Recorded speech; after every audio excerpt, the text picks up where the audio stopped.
아무것도 안세 때문에 아무것도 넣지 말라고 했는데 옷만 넣고 필요한 바지만 넣는데 김 휴대폰도 받을 수 있으면 좋은데 휴대폰은 통관이 불가할 것 같아서 주문도 하도 못하고 바지 3개만 특별 주문을 해가지고 4개나 되노? 4개나 되네? 뭐가 이리 많노? 3개만 보내야 되는데 혼자 바지 걱정은 안 해도 되겠네. 기껏도 찾고 폰을 분실해가지고 일 처리하는 데 있어가지고 많이 불편한 거라 짐작했는데 하나하나 차근차근 하니까 다 해결이 되기는 되네요. 우리은행, AB은행 다 갔다 왔는데 또 시간 되면 국민은행하고 캄보디아 아시아뱅크도 갔다 와야 되는데 그리고 호치민에 가서 또 신한은행, 우리은행도 처리해야 되고 이 분실하니까 정말 일이 많네요. 심지어 구글 유튜브 로그인까지 안 됩니다.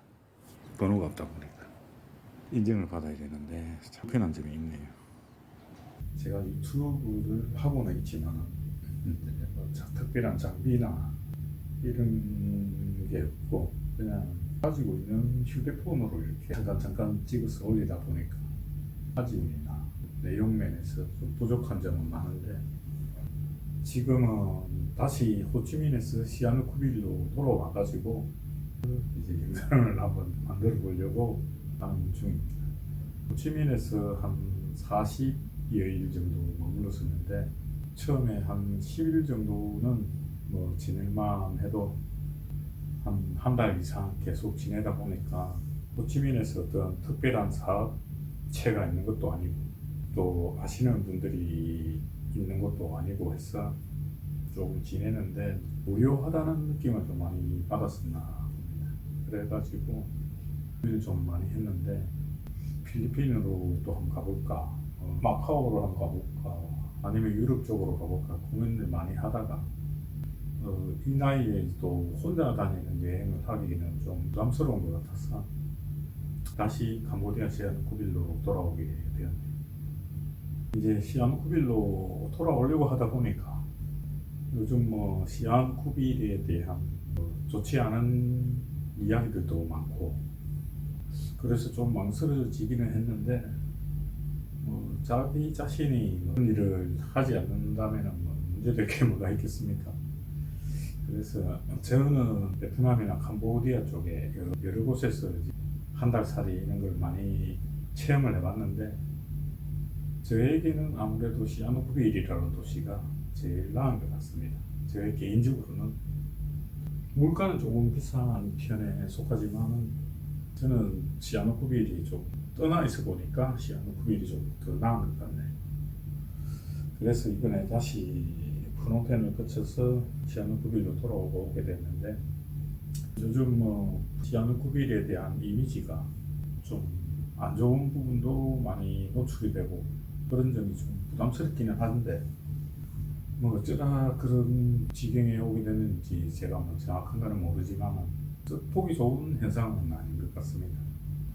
이런 면에서나 저런 면에서는 또 실제로 시아누쿠빌에 대해서 한 가지 측면만 인식하시는 분들은 시아누쿠빌은 뭐 범죄 도시이다, 중국 갱단들이 스치는 도시이다, 마약이 범람하는 도시다, 사기 도박도 행해지는 도시다, 치안이 불안하고 각종 불법 행위가 난무한다 이런 이미지도 있는데 어느 사회든지 어느 도시든지 그런 점이 없는 도시가 있을까 싶네요. 자기 자신이 중국 갱단하고 연관되는 일을 하거나 마약에 취했거나 자기 자신이 도박에 중독이 되었거나 그런 사람들이 아니라면 그냥 길 다닐 때 소매치기 주의하면 특별한 위험은 없다 그런 도시로 제가 느꼈기 때문에 저는 다시 돌아오게 된 것 같네요. 단지 이제 단점이라면은 생활 물가가 다른 동남아 도시에 비해서 조금 비싸다는 점이 좀 단점이기는 한데 여기는 또 호치민 같이 대도시하고는 달라가지고 작은 도시이다 보니까 사람들끼리 이제 친분을 쌓기는 조금 좋은 도시이기 때문에 좋은 사람을 만난다면은 또 생활하는 데 있어가지고 도움도 되고 그런 점도 있는 것 같습니다. 워낙 부정적인 면을 보는 사람들은 외국에서 한국 사람이 한국 사람을 조심해야 된다 이런 말들을 많이 하죠. 그거는 한국에서나 해외에서나 똑같죠. 자기가 어떤 사람을 만나느냐 이게 가장 중요한 건데 자기가 사람을 처음부터 잘못 본 거죠. 잘못 사귄 거죠. 그렇게 이해를 해야지 외국에서 뭐 한국인이 한국인을 무조건 조심해야 된다 이런 거는 철없는 어린 생각으로 하는 평가일 뿐이고 나름대로 또 좋은 분들도 상당히 많이 계십니다. 많이 계시고 자기가 남들한테 피해를 안 주면은 자기가 남들로 인해서 피해를 입을 일은 별로 없는 것도 남아살이의 현실이 아닌가 싶습니다. 자기가 도와줄 수 있는 행편이 되면 도와주는 거고 또 도움을 좀 받고 싶으면 도움을 받으려고 노력도 해야 될 거고 사람 사는 게 어디서나 다 마찬가지죠. 그리고 이제 시아누쿠빌에 대해서 좀 부정적으로 보시는 분들이 어떤 분들인가 제가 좀 냉정하게 말씀을 드려본다면 도박을 통해서 이 시아누쿠빌이라는 도시에서 일확천금을 벌려고 시도했던 분들이 도박을 해보니까 한두 달 안에 파산 지경에 이르게 되거든요. 누구나가 도박을 하게 되면 그렇게 됩니다. 되는데 처음에 꿈은 도박을 통해서 부를 이루어야겠다고 그리고 도전을 해봤지만 그냥 도박꾼에 불과했던 거죠.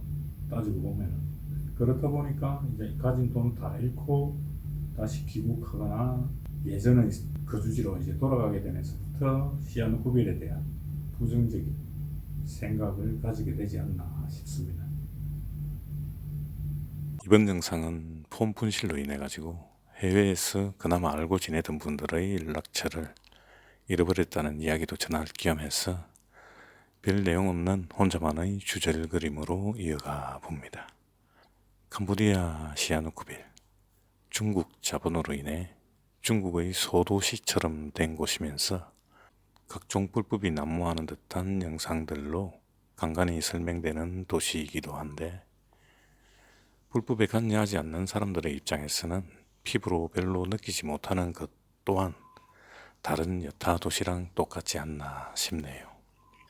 시아누쿠빌로 돌아오면서 생각해 보게 되는 건 동남아 이주 생활에 있어서 가장 중요한 것은 본인의 주머니 사정 또는 그것을 뒷받침할 수 있는 경제 활동의 용이함 그런 부분들이 우선시 되어야 하는 게 아닌가 싶었기에 타인으로부터 평가받는 외부 요인의 좌우됨은 아니지 않나라는 생각이 현명한 동남아 이주 생활을 지속적으로 이어갈 수 있는 원초적 힘이 아닐까 싶네요.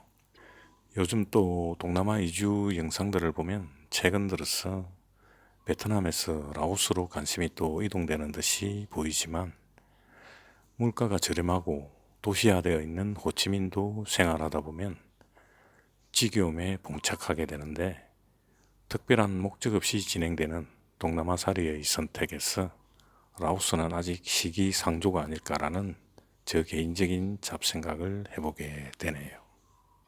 시아누쿠빌이란 캄보디아라고 하기엔 물가가 너무 높은 그런 도시이면서 그냥 마카오 다음으로 카지노 도시로 성장하고 있는 그런 도시라고 보면 정확하지 않을까 싶네요. 건축하다가 중단된 수많은 건물들이 을씨년스럽게 도시 미관을 장식하고 있기는 하지만 새로운 공터에 새로운 대형 카지노, 특급 호텔들도 신축 공사가 항상 진행 중이라는 점은 향후 2, 3년 후에는 또 어떻게 발전된 모습으로 변화가 올지 궁금하기도 하고 도시 개발에 의한 기대감도 가져보게 되기도 하나 봅니다. 마카오 마닐라에 이은 카지노 도시로 자리 잡을지 의문이 들기도 하는 도시이지만 올해 초부터 되살아나는 건축 열기는 약간의 막연한 기대감도 가지게 되네요. 도박을 하기 위해 찾는 도시가 아니라 개발, 발전 진행 중인 도시에 무언가 비전과 부를 창출하기 위한 그런 곳이 시아누크빌이 아닐까 싶은 생각을 해보면서 이곳에서 동남아 생활을 이어가는 어느 날, 몇 개월 만에 안부 인사차 만들어 본 오늘의 영상 여기서 마무리합니다. 감사합니다. 잘 될 거라 생각하고 이래저래 전화번호도 있네. 저 전화 한번 해볼까요? 얼마냐고? 전화번호 있는데. 아니 독채라 이거 이 큰 게. 와 아, 이거 100%도 안 하겠다. 한 60불 일하는 거 아니야? 거리는 안 하지. 그럼 이 사람들 이거 어떻게 써? 전화번호 되지. 잘 지어놨다. 그거 잘 지어놨는데 밤 되면 무서워서 어찌 사냐고 혼자서. 맞잖아요 이게. 옆집이 있는 것도 아니고. 아무도 안 살잖아. 진짜 안 된다 이거. 무서워서 못 사는 거지. Right name and sign. 한국에서 여봉을 다 부담했는가? 여봉을 안 받네. 무료로 찾아갑니다. 뭐 택배 차는 간단하네요. 관세 같은 거 뭐 별도로 받는 것도 없고, 여기가 시아누크빌 우체국인데 돌고래 상 지나가지고 킹코 가는 그 삼거리에 있습니다. 택배는 뭐 우체국 택배로 받으니까 뭐 간단한 것 같네요. 한 5일 정도 걸리는 것 같습니다.